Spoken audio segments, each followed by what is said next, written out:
คะวาติติปิโสภะคะวาอะระหังสัมมาเวชชาจารณสัมปันโนสุขโตโลกวิโทอนุตตโรปุริสมาสารติสัทธาเทวมนุษย์พุทโธภควาติเอามือวางบนตักน้อมนึกพระพุทธรูปที่เราได้ไว้ได้สาตามวัดตามวาในวิหารวัดเฮาก็ดีโตหมู่ที่บ้านเฮาก็ดี น้อมนึกเสาอากาศที่เฮาได้มากินมาทานร่วมกับท่านอาจารย์ท่านพระครูอภิวัฒนวิโกมก็ดีธรรมจักรที่เขาได้สวดก็ดีครูบาอาจารย์นั่งสองหน้าสมมุติสงฆ์สามอย่างนี้เขานึกเทียบเคียงถึงกุลแก้วสามประการขอพระพุทธเจ้าพระธรรมเจ้าพระสังฆเจ้าเป็นที่จังที่เปิ่งที่ระลึก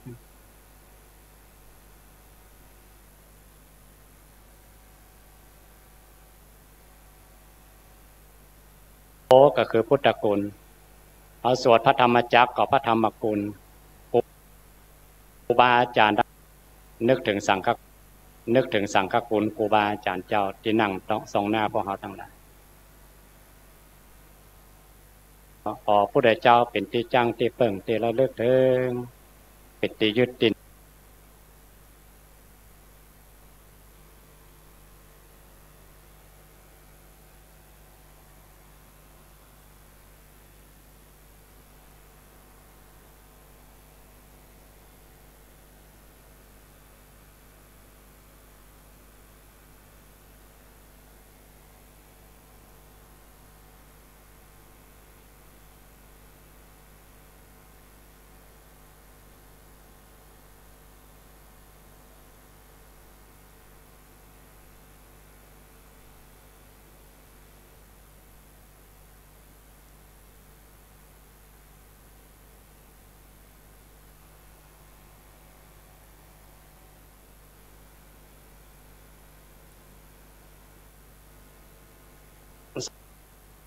สมควรแก่เวลาทุกขปัตตาจนิทุกขาอายาโสกปัตตาจนิโหตุสัพเพ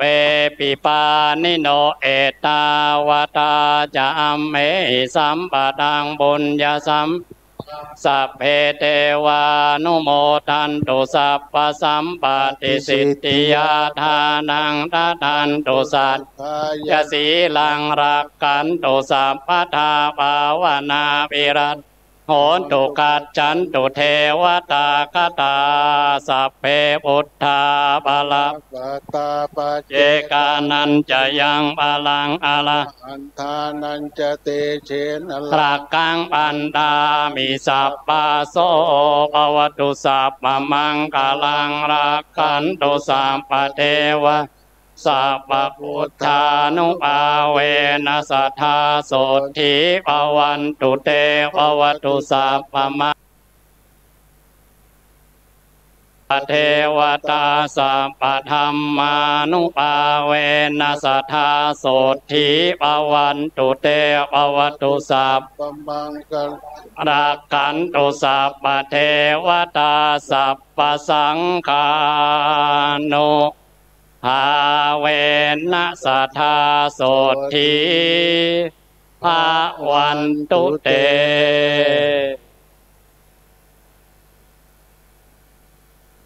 ต่อไปขอกับนิมนต์ท่านอาจารย์พระครูสมุวิสุวัฒน์วรกิจโจท่านผู้อำนวยการสถานีขึ้น104.50มานั่งดังหน้านี่ครับขอนิมนต์นะครับเพราะกำเดียวจะได้ประเคนต้นแล้วก็ยอดตาลคอมพิวเตอร์แล้วก็เสาเครื่องทรงไปพร้อมกันนะครับนิมนต์อาจารย์วิสุวัฒน์มานั่งตั้งหน้านี่นะครับต่อไปนี้จะเป็นการ สุมาควตานตามแบบเป้าประเพณีโบราณเป็น2 ระยะระยะแรกนี่ก็เจริญปอนอาจารย์มานะกลิ่นราตรีได้สุมาควตานตามแบบฉบับที่1ระยะที่2ก็พ่อจารย์นันเหลิมจะได้สุมาควตานโอกาสเทวดาเป็นระยะที่2บัวบะฮื้อจำน้ำบะฮื้อคุณเนาะเกี่ยมมาถึง2แล้วท่องไว้จนถึงคืนแล้วทำฮื้อท่องก็จะน้อยใจไปเป็นปีพุ่นเนาะ เจิญพระครูอาจารย์มานะก่อนครับก็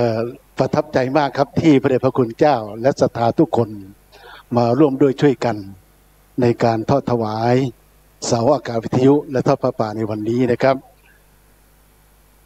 ก่อนอื่นก็ขอว่าพูดในนามของศรัทธาวัดฝายหินก่อนนะครับให้สินให้พรดอยสุเทพเจ้าองค์เจดีย์พระเสตังขมณีวัดเชียงมันพระเจ้าหาตือแห่งวัดชัยพระเกียรติจุงจำเริญรุ่งเรืองด้วยเกียรติยศชื่อเสียงเฮยพระดาบภัยเจ้าจุงดับทุกโศกโรคภัยอุปัตถวะอันตรายทั้งมวลเฮยอายุยืนยิ่งร้อยพันษาวันนะผ่องโสภาเพลิดเพลสุขยิ่งตายทุกค่ำคืนเฮยพระกำลังยิ่งปราบได้หมู่ภัยมานเถินอีทังธนกรรมังนิอะหังวันตามิสัพพวตุตานังสัพพังโตสังขมาธาเมพันเตสาธุโอกาสกะเดสัพพยืงเครื่องขวตานสหปริวารลายหลากพร้อมทุกปากนานาอันสถานผู้ข้าตั้งหลายมีพระเดชพระคุณพระติพระครูปฏิภาณธรรมทินประธานทรงพร้อมด้วยพระเดชพระคุณพระครูอภิวัตรวิกรมผู้อำนวยการขึ้นวิทยุสีขาวเพื่อชาวประชาอธิการบดีทรงเจ้าอาวาสวัดปากทางเจริญอำเภอดอยหล่อจังหวัดเชียงใหม่พร้อมด้วยคณะศรัทธาสาธุชนจูผู้จูคนก็ได้สนองคงควายตกแต่งแปลงพร้อมน้อมนำมายังถูปะปุภามาราดวงดอกเขาตอกดอกไม้พร้อมด้วยเครื่องสถานีวิทยุเสาอากาศมีความสูงจำนวน60 เมตรพร้อมด้วยเจ้าศรัทธาคือคุณโยมแม่ชีสุจิตราจุฬากาลกะเจ้าภาพถวายโน้ตบุ๊ก1 เครื่องจำนวนจตุปัจจัยทยธรรม 3,35,000 บาทพร้อมด้วยศรัทธาสาธุชนจูผู้จูคนก็ได้สนองคงควายตกแต่งแปลงพร้อมน้อมนำมายังถูปะปุภามาราดวงดอกเขาตอกดอกไม้พร้อมด้วยครุพันธ์เครื่องกระจายเสียงวิทยุคลื่นสีขาวเพื่อชาวประชาใน ทีฆารวันนี้หากเป็นวายศรัทธาผู้กาทั้งหลายได้มีประมาทะอัคารวะประการใดต่อปฏิทลายผ่านแผ่วเพื่อแก้วเจ้าสามเพื่อการด้วยกายกรรมวจีกรรมมโนกรรมทั้งต่อหน้าและรับรังด้วยสันจิจะด้วยการตั้งใจกระทำนะก็ดีด้วยอสันจิจะไม่ได้ตั้งใจกระทำนะก็ดีเดี๋ยวรู้แจ้งทีได้กระทำความผิดก็ดีบ่เดี๋ยวรู้แจ้งทีได้กระทำความผิดก็ดีเป็นต้นว่าได้ขึ้นที่ต่ำได้ย่ำที่สูงได้ปาโรออกปากด้วยคำหยาบอันไม่บังควรประการใดก็ดีได้ก้มหน้าเลี้ยวพอทั้งต่อหน้าและรับรังนะอันนับได้ว่าเป็นปมาทะอัคารวะประการใดก็ดีก็ขอให้ปฏิทไลผ่านแผ่วพระแก้วเจ้าสามประการเจ้ามีธรรมเมตตาอ่อยนาปฏิกรับเอาแรซึ่งเครื่องสักการและปูจาทั้งหลายเหล่านี้จงมารารดปวดเสียซึ่งโทษนะโทษให้ปวดเหือยกายเป็นอโหสิกรรมจะได้เป็นนิวรณธรรมนะอันจักเป็นการสกัดกันซึ่งสักกะโมกขะคุณงามความดีอันจักกระทำนะให้ถึงซึ่งความสุขและความจำเริญในเมืองคนและเมืองฟ้านั้นจุงจักบีเตียงแต่เดียรีกายกรรมมังวจีกรรมมังนะมโนกรรมมังสันจิจะโตสังอสันจิจะโตสังอติตะโตสังอนาคตะโตสังปัจจุปันโตสังอคารวะโตสังนะปมาตโตสังสัพพังโตสังนะขามันโตโนอ้าวกินข้าวเจ้าไปแล้วต่อไปก็จะกินข้าวนึ่งเนาะเมื่อกี้เอาข้าวเจ้ากับน้ำพริกเห็ดลมได้ ต่อไปเอามาคดข้าวนึ่งเหรอครับอ้าวปูจานม่อนฤาษีกินข้าวนึ่งครับต่อไปนี้ก็ได้เชิญเทพบุตรเทวดานะครับเนาะมาเป็นสักขีพยานในการถวายทานเสาวิทยุขึ้น 104.5 เมกะเฮิรตซ์นะครับเนาะเพื่อเป็นสักขีพยานในการสร้างบุญกุศลในวันนี้นะครับเนาะขอเชิญเทพบุตรเทวดาเทพาอารักษ์เสื้อบ้านเสื้อวัดอารักษ์จินเมืองตีรักษาพระราชเจ้าสุเทพก็ดีก็ขอมาเป็นสักขีพยานตัวกันตัวนะครับโส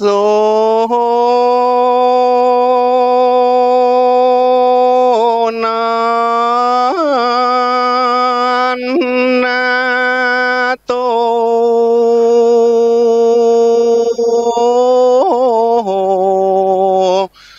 โทนะโต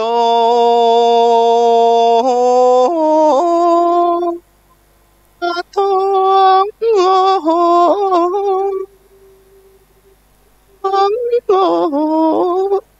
เทวสังฆา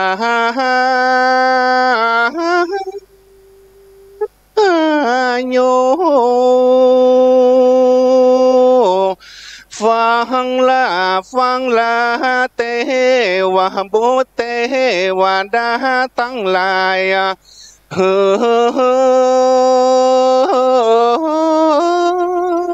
ยนะเฮ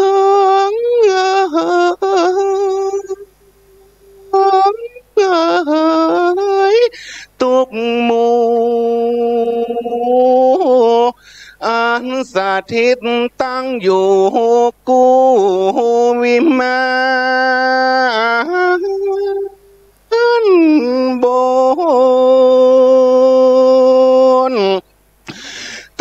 ทวดาที่รักษาลมฝนฝนอากาศหนักกว้างเทวดาตนรักษาพระธาตุเจ้าดอยสุเทพวัดหัวฟ้า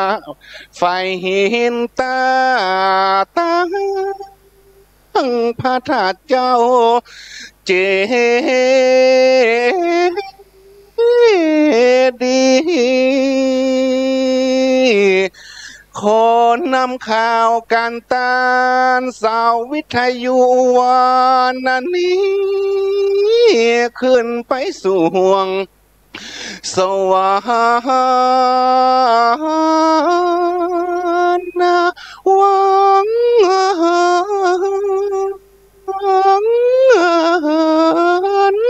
ไป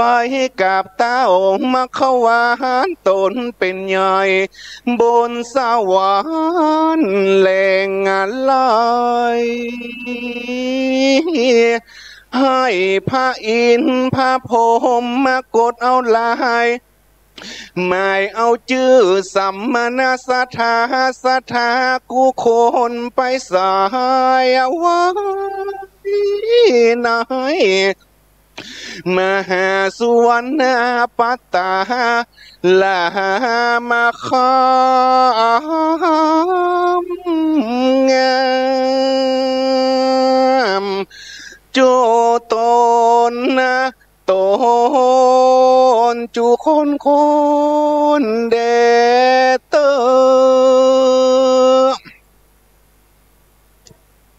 ต่อไปจะเป็นการกล่าวคำถวายญาติโยมทั้งหลายตั้งใจ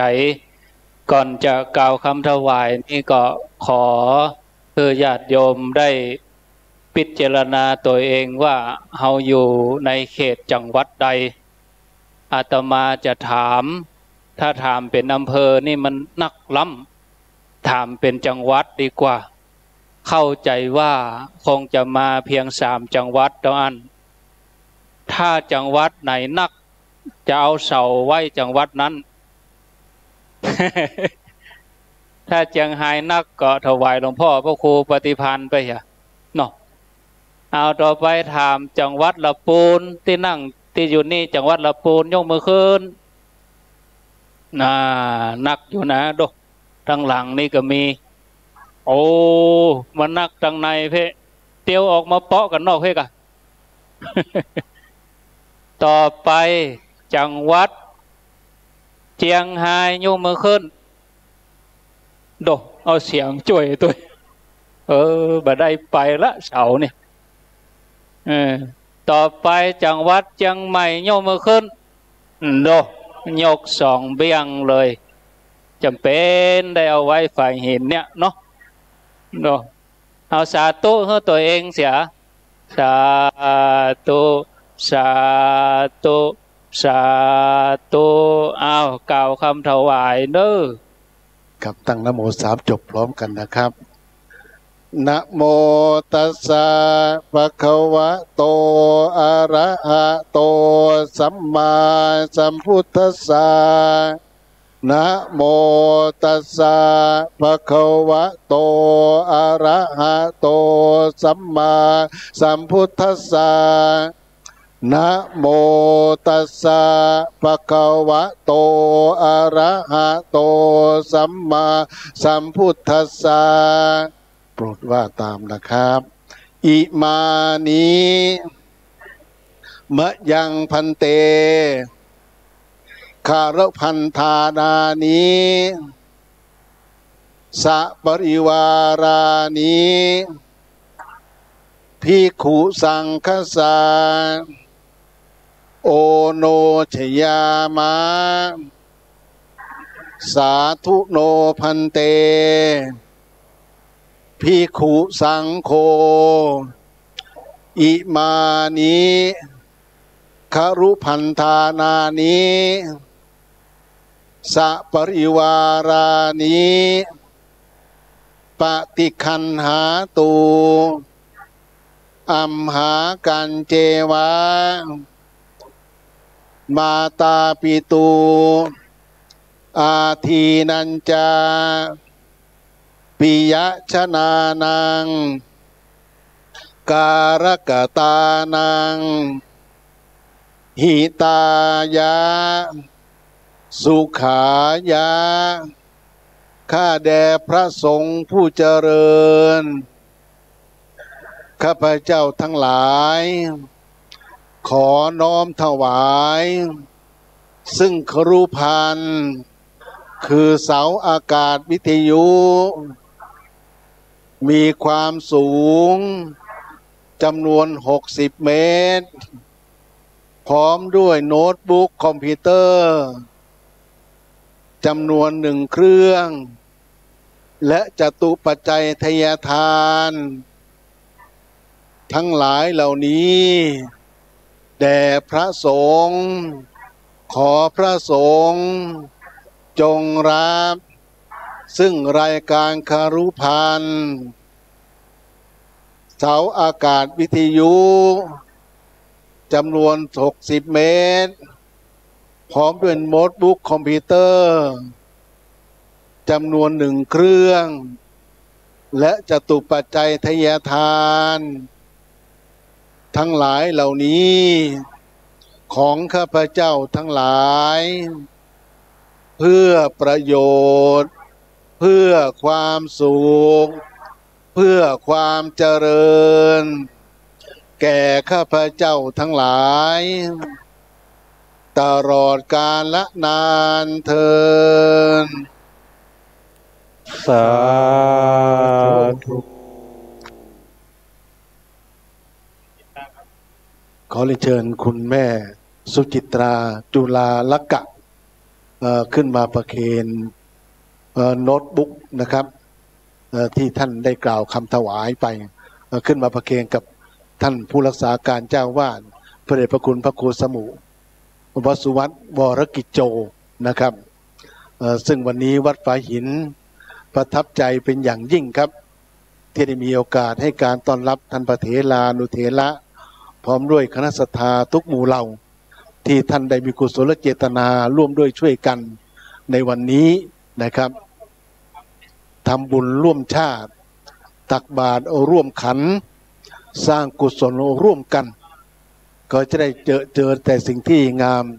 ทั้งในชาตินี้และในชาติหน้าสาธุสาธุสาธุนั่งที่เดิมครับก็ขอกราบขอบพระคุณคุณแม่สุจิตราจุฬาลักษณ์และคณะศรัทธาทุกท่านทุกคนเป็นอย่างยิ่งครับโอกาสต่อไปคณะสงฆ์อันมีพระสงฆ์ที่มาจากทั่วทุกสารทิศทั้งที่เป็นตัวแทนสงฆ์ทั้งหมดได้รับพัสดุครุภัณฑ์ตามที่พ่อนานอาจารย์ได้กล่าวคำถวายตัวแทนเจ้าภาพญาติโยมท่านทั้งหลายทุกคนได้ประเคนเรียบร้อยณโอกาสนี้หลวงพ่อพระครูปฏิภาณธรรมทินในฐานะที่เป็นประธานสงฆ์ณที่นี้จะได้ขอมติสงฆ์อนุญาตพัสดุครุภัณฑ์ทั้งหมดเอาไว้ณที่วัดฝ่ายหินที่นี่ขอกราบนิมนต์หลวงพ่อครับกราบนิมนต์ครับสุนาตุพลโตข้าแด่พระสงฆ์ผู้เจริญข้าพเจ้าเป็นประธานสงฆ์ในที่นี้จะขอถามความพึงพอใจของคณะสงฆ์ทั้งหมดทั้งมวลที่มาประชุมกันในที่นี้เนื่องในโอกาสศรัทธาญาติโยมทั้งสมณศรัทธาและมูลศรัทธามีเจตนาเอกฉันทะเกิดความเชื่อความเลื่อมใสถวายซึ่งพัสดุครุภัณฑ์มีเสาอากาศวิทยุและเครื่องส่งเครื่องโน้ตบุ๊กเครื่องคอมพิวเตอร์โน้ตบุ๊กและบริวารอย่างอื่นเป็นต้นซึ่งถวายแก่สงฆ์ขอพระสงฆ์จงรับบัดนี้พระสงฆ์ทั้งหมดทั้งมวลได้รับแล้ววัสดุอุปกรณ์ทั้งหมดทั้งมวลเป็นของสงฆ์โดยถูกต้องแต่เพื่อสนองเจตนาของศรัทธาญาติโยมและอุบาสกและสมณศรัทธาอยากจะถวายเสาอากาศและครุภัณฑ์เพื่อการศึกษาเผยแผ่พุทธศาสนาไว้ที่วัดฝ่ายหินที่นี่ คณะพระสงฆ์ทั้งหมดทั้งมวลมีความคิดเห็นเป็นประการใดถ้าหันว่าไม่สมควรจะถวายไว้ที่นี่กับผมจะขอเอาไปถวายไว้ที่วัดดอยน้อยนี่ก็ดีจะขอเอาไปถวายที่วัดปากทางเจริญไหว้วัดฝ่ายหินผมบ่ฮืออีกก็ขอคัดค้านขึ้นในท่ามกลางระหว่างสงฆ์ณบัดนี้โดยบ่ต้องเกรงใจครับเมื่อพระสงฆ์ไม่มีรูปใดคัดค้านเป็นอันว่าวัสดุครุภัณฑ์และทั้งหมดทั้งมวลเหล่านี้ยินยอมถวายไว้ที่วัดฝายหินที่นี่เมื่อเป็นเช่นนี้ขอสัทธสัญญาณเสียงสาธุการยินยอมพร้อมใจกันด้วยเทินสาธุสาธุสาธุพระครูวิษณุจะเอาไปต้มไปยำเนี่ยแล้วก็ตามใจท่านก่อนที่จะฮับปอนนี่ก็ได้กราบนิมนต์ท่านอาจารย์พระสมุวิสุวัตรวรโจในฐานะที่เป็นผู้อำนวยการนี้ได้อนุโมทนาเป็นลำดับต่อไปขอกราบนิมนต์ครับขอกราบคารวะหลวงพ่อพระครูปฏิภาณธรรมทินหรือว่าตุลุงดอยก็ขอกราบหลวงพ่ออาจารย์พระครูสุเมธธรรมเสวีเป็นเจ้าอาวาสวัดหม่อนฤาษีแล้วก็พระเถรานุเถระที่ลืมมาได้นั่นก็คือตัวเจ้าโตนหนึ่งตัวน้อยๆความคิดไกลนั่นก็คืออาจารย์พระครูอภิวัตรพนภิกรมและลืมมาได้แต่นั่นก็คือโยมแม่สุจิตตาจุฬาลักกะแล้วก็ลืมมาได้แต่มครับนั่นคือมูศรัทธาของเราตีฟังคืนวิทยุคืนสีขาวเพื่อชาวประชาเนาะของอาจารย์ปอของเขาเนี่ยพระครูอภิวัตนภิกรมที่จริงงานนี้ถ้ามีอาจารย์พระครูอภิวัตนภิกรมจะบังเกิดขึ้นเลยเพราะอาจารย์เปิดมาถามทามว่าอยากจะจัดสักครั้งหนึ่งนะว่าเลยเล่าเพิ่นว่าวัดฝ่ายหินนี่ปกตินี่จะมีงานมาใหญ่มาน้อยนั่นก็คืองานส่งน้ำครูบาโสภาหรือว่าพระอภัยสารทะสังฆปาโมกข์ซึ่งเป็นอดีตสังฆราชแห่งล้านนาไทยในปลายรัชกาลที่ 4ต้นรัชกาลที่ 5เปิ้นเป็นพระเถระมหาเถระก่อนครูบาศรีวิชัยประมาณ23 ปีเป็นอดีตเจ้าคณะจังหวัดเชียงใหม่ลูกแรกนะเปิ้นก็สิงสถิตอยู่ที่วัดฝายหินแห่งนี้วันนี้นะมันเป็นงานใหญ่เพราะว่าอาจารย์ตั้งสถานีวิทยุมาได้13 ปีแล้วว่ามีการจัดงานแบบนี้เลยเพราะอย่างเพราะว่าอยากจะรบกวนคณะศรัทธาถามว่ามีเงินก็บ่มีเงินบ่มีแต่จะมีกฐินมหาลัยได้ปีหนึ่งสูงสุดก็700,000ได้เสียการน้ำกาไฟนี่บางคนว่าประมาณ 2-3 พันนะกันสูงสุด 46,000 ต่อเดือนอาจารย์มาอยู่ครั้งแรกเนี่ยเมื่อปี41ค่าไฟเดือนละพันปลายตั้งแต่เดือนละพันปลายจนถึงปัจจุบันเนี่ยณถึงวันนี้ 23,000 บักเกยลดถึงตั้งแต่ครั้งแรกเลยขึ้นตลอดกับไฟนะ ราะนั้นหมู่ศรัทธาเฮาบ่ต้องห่วงเลยวิทยุวัดฝ่ายหินเนี่ยจะดับอย่างเดียวนะไฟฟ้าดับแต่ไฟฟ้าดับอาจารย์ยังฝืนนะพอมีใครช่วยอาจารย์ก็มีรถตู้อยู่กันหนึ่งพอในรถตู้มันจะมีเครื่องพนว่าเครื่องอินเวอร์เตอร์สามารถแปลงไฟจากแบตเตอรี่ของเราเนี่ยคือเป็น200 ซาวกลับไปสตาร์ทต่อปลั๊กเข้าไปเลยได้ประมาณ2 ชั่วโมงมันดับหมดปัญญาเลยตอนนี้น้ำมันหมดเอากับหมดปัญญาละคือถ้าไฟฟ้าดับวิทยุก็ดับถ้ามีรถอีกกันอาจารย์จะสตาร์ทติดมันหมดเลยจนน้ำมันมันหมดจนกว่าไฟมันจะมาไฟฟ้าจะมาเพราะฉะนั้นวัดฝ่ายหินนี่คือถ้าวิทยุดับเนี่ยไฟฟ้าดับทุกวันตั้งแต่ตั้งขึ้นมานี่เปิด24 ชั่วโมงถามว่ามีใครช่วยดูแลก็มีพระเนรก็ช่วยดูแลเป็นบางครั้งส่วนมากมันเป็นเทคโนโลยีเนาะยิ่งปัจจุบันอย่างอาจารย์พระครูอภิวัตธนภิกรมเนี่ยเปิ่นก็เหมือนอาจารย์เนี่ยเน้นก็มีแต่บางทีมันเปิ่งมาได้เนาะเพราะมันโอ้โหใจรีโมทมีมือถือเครื่องตั้งโปรแกรมรีโมทอยู่ที่ไหนบังคับได้หมดเลยถ้ามีอินเทอร์เน็ตนะเพราะฉะนั้นในวันนี้ก็ขออนุโมทนากับครูบาอาจารย์ที่ได้สนับสนุนนะ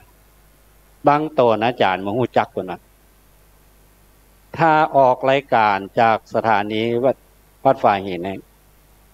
มีแต่เสียงอาจารย์ก็ส่งข้อความไปหาพระครูว่ามีหูปืนกอถ้าเพิ่นมีเพิ่นส่งมาให้อาจารย์ก็เอาหูเพิ่นลง Facebook นะมีเสียงบางทีก็บ่มีหูเขาได้เสียงบางทีก็เป็นภาพนี่ใน Facebook ก็เป็นวงจรปิดของวัดฝ่ายหินกองบางทีเอา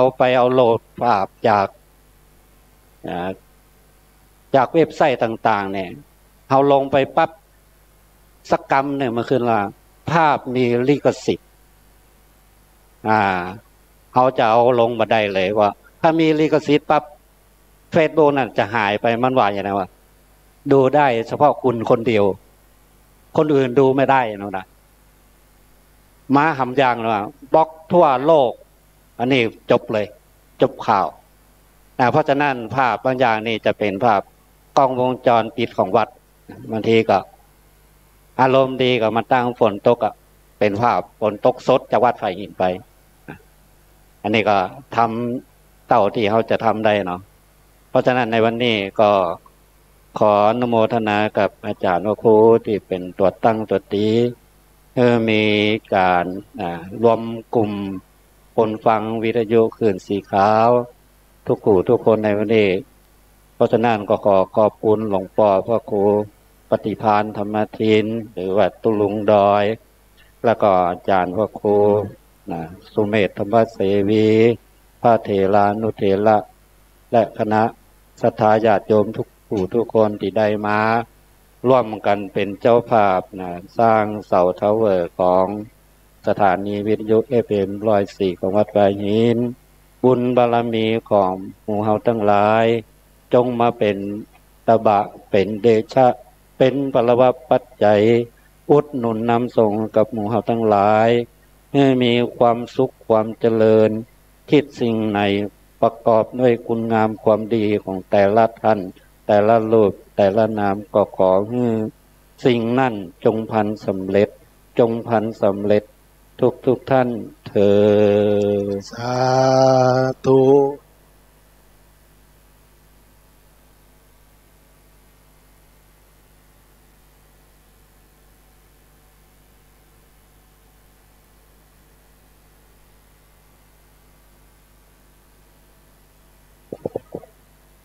ขออนุญาตน้อยหนึ่งศรัทธาญาติโยมเขาได้ฟังพระเดชพระคุณพระครูเป็นได้กล่าวถึงความเป็นมาเป็นไปของสถานีวิทยุถึงเมื่อถึงวันนี้มาเดี๋ยวนี้สถานีวิทยุนี้มีบุญมีคุณแก่หมู่เฮาทั้งหลายเป็นอย่างยิ่ง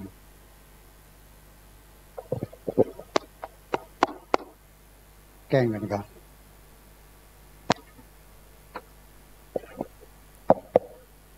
ฟังก้านเถอะคำเดียวนะท่านพระคุณเจ้าพระนักจัดรายการทุกรูปทุกองค์ครับผมจะขอเรียนถามที่นี่และขอถามศรัทธาญาติโยมไปพร้อมๆกันว่างานวันนี้มีประโยชน์หรือไม่มีไหมมีประโยชน์ไหมมีถ้าจะถามว่าปีหน้าเรามาปากันที่นี่จะได้ไหมได้วันเวลานี้ได้วันที่วันที่12 กรกฎาคมพุทธศักราช2546 64ฮะ64ก็เดียวไว้ย้อนอดีตพุทธวันที่12 กรกฎาคม 2564เขาห่อเข้าห่อน้ำมาปะกันที่นี่นะจะมีอะไรอย่างก็เอามาอย่างวันนี้เขาเข้ากระเป๋าเปิ่นเอาเลี้ยงกันเขาเลี้ยงกันลำดีอร่อยเพราะฉะนั้นปีหน้าเขามาปากันแถมจะได้มาตรวจตาดูแลว่าสอากาศที่เขาถวายไปนั่นน่าจะได้มาถามกันว่าเป็นจะได้ไปถึงไหนมีสมาชิกเพิ่มขึ้นไหมไหวพระอาศีลดังขึ้นกว่าเก่าไหมอย่างเนี้ยอันนี้ก็เป็นว่าใครบักคัดข้องนะแต่พระคุณเจ้าว่าจะได้บ้างดีไหมวันที่12 กรกฎาคม 2564ปะกันที่เก่าเวลาเดิม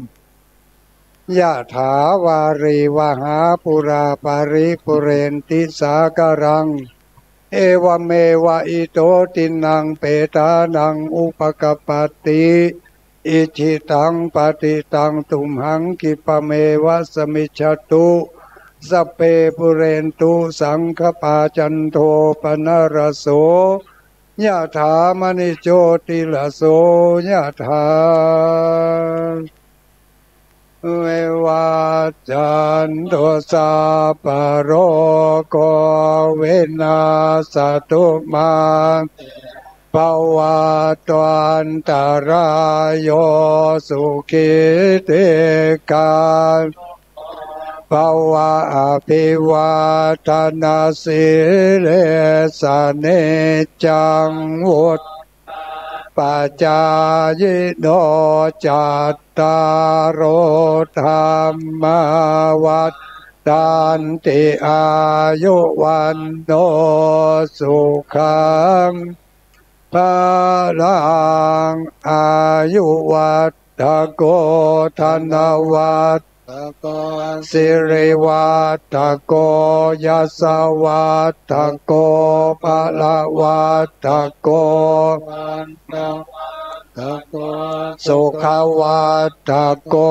โหตุสัพพทาทุกขโร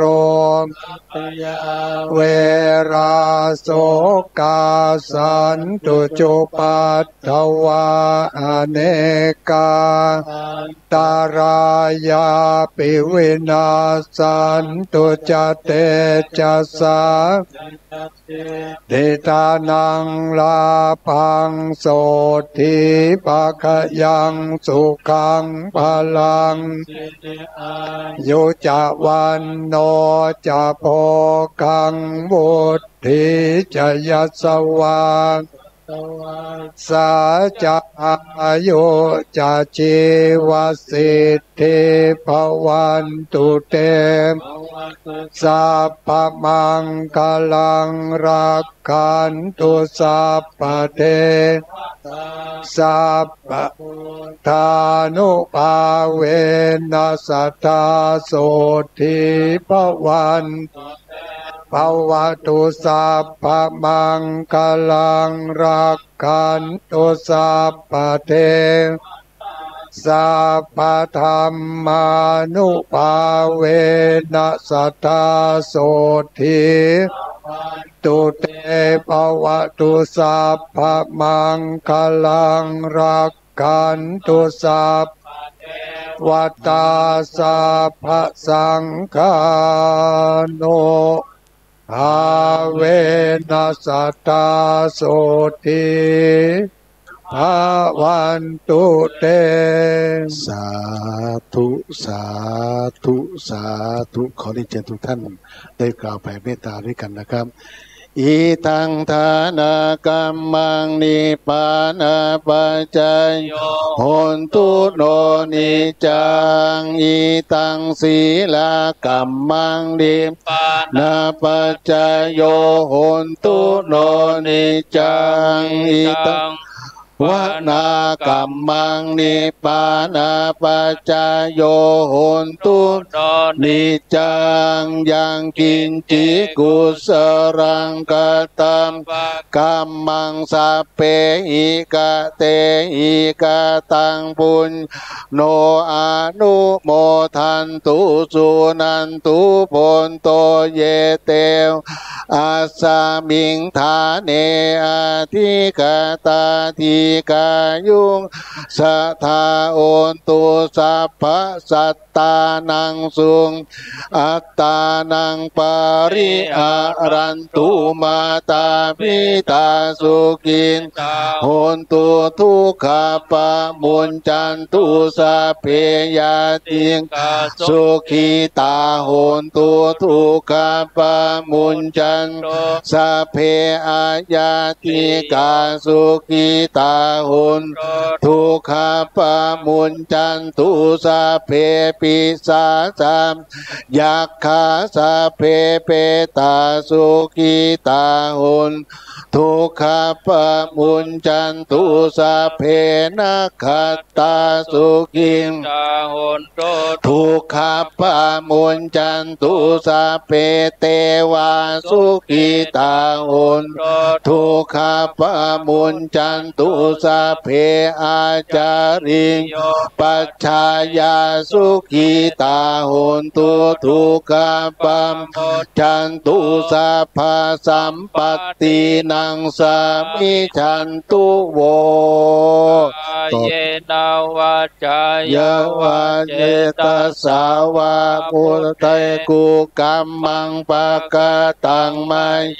ยังพุทโธปฏิคันนาตุปัจจยันตังการันตะเรสังวาริตุงวาพุทเทกาย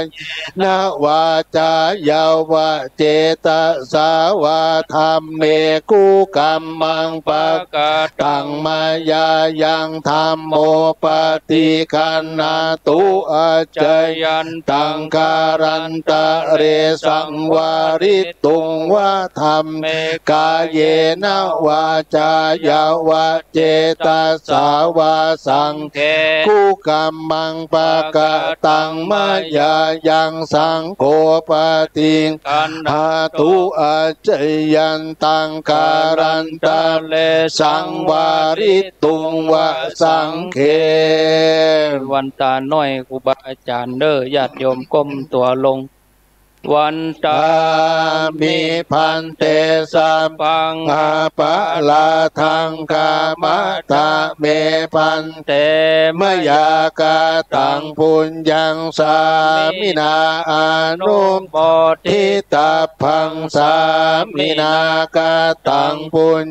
ไมหังดาตาพังสาธุสาธุอนุโมทามิอายุวันโนสุขังปะลังสาธุลาภะธุสาธุสัทธาว่าตามนะครับหันทธานิมะยังพันเตคัจฉามะพหุกิจามะยังพหุกรณียาท่านทั้งหลายจงรู้จากการอ่านควรและไม่ควรนั้นเถิดสาธุอะระหังสัมมาสัมพุทโธภะคะวาโอ พุทธังภคะวันตังอภิวาเทมิสวากขาโตภคะวตาธัมโมธัมมังนัมสสามิสุปฏิปันโนภะคะวะโตสาวกสังโฆสังฆังนามา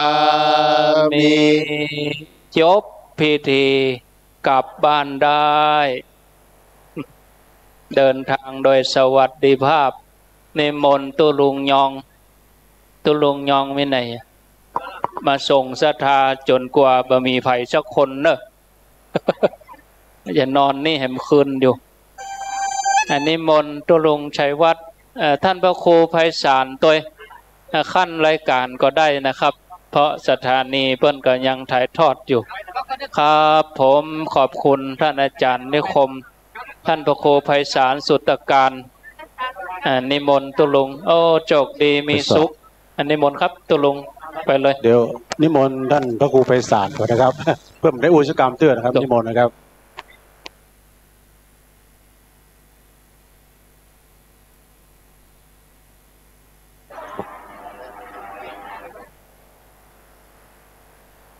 ขอยกมือ10 นิ้วกราบน้อมบันตาอย่างครูบาอาจารย์พระเถระเจ้าทุกรูปทุกตนวันนี้ก็ได้มอบหมายจากท่านพระอาจารย์พระครูอภิวัตรได้ปูจากับศรัทธาญาติโยมพี่น้องที่เราจะได้เดินทางกลับบ้านก็ก่อยลูกก็ก่อยไปขอให้มีคำว่าสติ